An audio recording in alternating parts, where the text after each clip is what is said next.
Hello friends, स्वागत है आप सभी का आपके अपने यूट्यूब चैनल GKGS एक्सप्रेस पर। तो गाइस आइए आपको दिखाते हैं 12 जून जो कि आपका कल के फर्स्ट एंड सेकंड और थर्ड शिफ्ट के तीनों के जो है रियल क्वेश्चंस इस वीडियो में हम आपको कराएंगे। तो आइए देखते हैं कि इस टाइप के प्रश्न पूछे गए हैं आपके एग्ज़ाम में। तो आइए शुरू करते हैं। भारतीय संविधान का अनुच्छेद 76 ये क्वेश्चन पूछा गया था इससे संबंधित। तो आइए आपको बताते हैं। भारत के संविधान का अनुच्छेद 76 जो है 1950 कानूनी मामलों में सरकार को परामर्श देने के लिए अटॉर्नी जनरल के लिए एक सलाहकार की भूमिका निभाता है और महान्यायवादी को भारत के राष्ट्रपति द्वारा नियुक्त किया जाता है और वे राष्ट्रपति की इच्छा के अनुसार अपना पद धारण करते हैं। अगला प्रश्न आया था भारतीय संविधान का अनुच्छेद 98 क्या है, तो इसको बता देते हैं। भारतीय संविधान का अनुच्छेद 98 जो है संसद के सचिवालय के लिए प्रावधान करता है। अगला प्रश्न है फ्रांस की राजधानी, तो फ्रांस की राजधानी है पेरिस। पीएम मित्र पार्क योजना क्या है, ये क्वेश्चन पूछा गया था, तो इसको एक्सप्लेन करते हैं। पीएम मित्र योजना जो है 5F vision farm to fibre to factory से फैशन टू फॉरेन से प्रेरित है। यह एक आत्मनिर्भर भारत के निर्माण की दृष्टि को पूरा करने और भारत को वैश्विक वस्त्र मानचित्र पर मजबूती से स्थापित करने की इच्छा रखता है। अगला प्रश्न आया था मिस यूनिवर्स 2021, तो इसमें जो है हरनाज और कौर सिंधु हैं मिस यूनिवर्स 2021 की। अगला प्रश्न है भारतीय सेना के सर्वोच्च नेता कौन है, ये क्वेश्चन आया था, तो इसका राइट आंसर है भारत के राष्ट्रपति भारतीय सशस्त्र बलों के सर्वोच्च कमांडर हैं।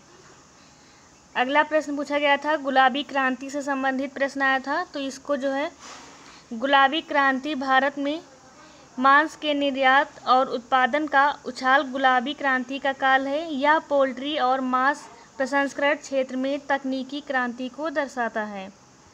अगला प्रश्न है भारतीय भाषाएं संविधान की किस अनुसूची में है, तो ये जो है 8वीं अनुसूची में भारत गणराज्य की आधिकारिक भाषाओं को सूचीबद्ध किया गया है, यानी कि 8वीं जो है अनुसूची में ये शामिल है। अगला प्रश्न है भारत के उच्च न्यायालयों की संख्या कितनी है, तो इसमें जो है 25 उच्च न्यायालय हैं भारत में। अगला प्रश्न आया था अकबरनामा में कितने भाग हैं, तो अकबरनामा 3 पुस्तकों में विभाजित है। पहली पुस्तक अकबर के पूर्वजों से संबंधित है और दूसरी जो है अकबर के शासनकाल की घटनाओं को दर्ज किया गया है और तीसरी जो है इसमें आइन-ए-मकबरी है। अगला प्रश्न है मौर्य राजवंश जो है में कर्नाटक के किस शहर को सोने के शहर के रूप में जाना जाता है, तो ये इसका आंसर हो जाएगा रायचूर को कर्नाटक का गोल्ड सिटी, कर्नाटक का चावल का कटोरा, कर्नाटक का पावर स्टेशन और कर्नाटक का कॉटन सिटी भी कहा जाता है। अगला प्रश्न है कौन सा अनुच्छेद संसद को संविधान में संशोधन करने की शक्ति देता है, तो इसका राइट आंसर है अनुच्छेद 368। वर्तमान स्थिति यह है कि अनुच्छेद 368 के तहत संसद मौलिक अधिकारों सहित संविधान के किसी भी हिस्से में संशोधन कर सकती है, लेकिन संविधान के मूल ढांचे को प्रभावित किए बिना। हालांकि सर्वोच्च न्यायालय में अभी तक यह परिभाषित या स्पष्ट नहीं किया गया है कि संविधान की मूल संरचना क्या है। अगला प्रश्न पूछा गया था पंचवर्षीय योजना से संबंधित आया था। आगे देखते हैं अधिक उपज देने वाले किस्म के बीजों से संबंधित प्रश्न पूछे गए थे, तो ये जो है आप लोग देख सकते हैं उच्च उपज किस्म के बीज जो है वैज्ञानिकों द्वारा विकासशील देशों में खाद्य आपूर्ति में सुधार और अकाल को कम करने के लिए विकसित किए गए हैं। ये HYV या चमत्कार बीज एक ही भूमि पर नियमित बीजों की तुलना में 10 गुना अधिक फसल पैदा करते हैं। अगला प्रश्न है वस्तु का द्रव्यमान कहाँ अधिक होता है, तो ये आप लोग देख सकते हैं इसका आंसर दिया हुआ है गुरुत्वाकर्षण के कारण त्वरण ध्रुवों पर अधिकतम और भूमध्य रेखा पर न्यूनतम होता है, इसलिए वस्तु का भार ध्रुवों पर अधिकतम होता है। ये क्वेश्चन आया था WWW के जो है आविष्कारक पूछे गए थे, तो इसके आविष्कारक हैं टिम बर्नर्स ली। 1989 में CERN ने काम करते हुए वर्ल्ड वाइड वेब का आविष्कार किया था। अगला प्रश्न है औरंगजेब की मृत्यु कब हुई थी, तो इनकी मृत्यु जो है 3 मार्च 1707 ईस्वी में हुई थी। सासाराम में किसका मकबरा मौजूद है?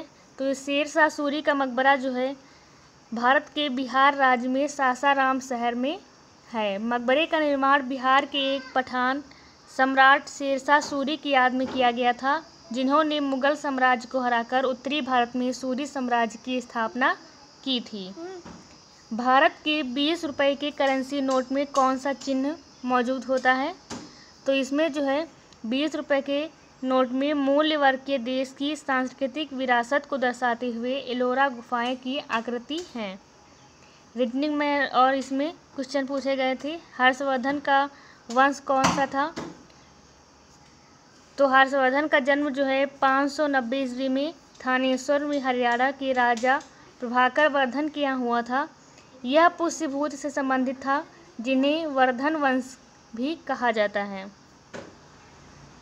अमेजन वर्षावन किस महाद्वीप में है? तो ये दक्षिण अमेरिका में है। अगला प्रश्न है, नींबू में पाए जाने वाले अम्ल का नाम क्या है? तो इसका नाम है साइट्रिक एसिड। कोरोना वायरस से संबंधित भी 1-2 प्रश्न आए थे। फ़ारेनहाइट से संबंधित प्रश्न पूछे गए थे। और न्यूटन की गति का तीसरा नियम, इससे भी एक क्वेश्चन आया था।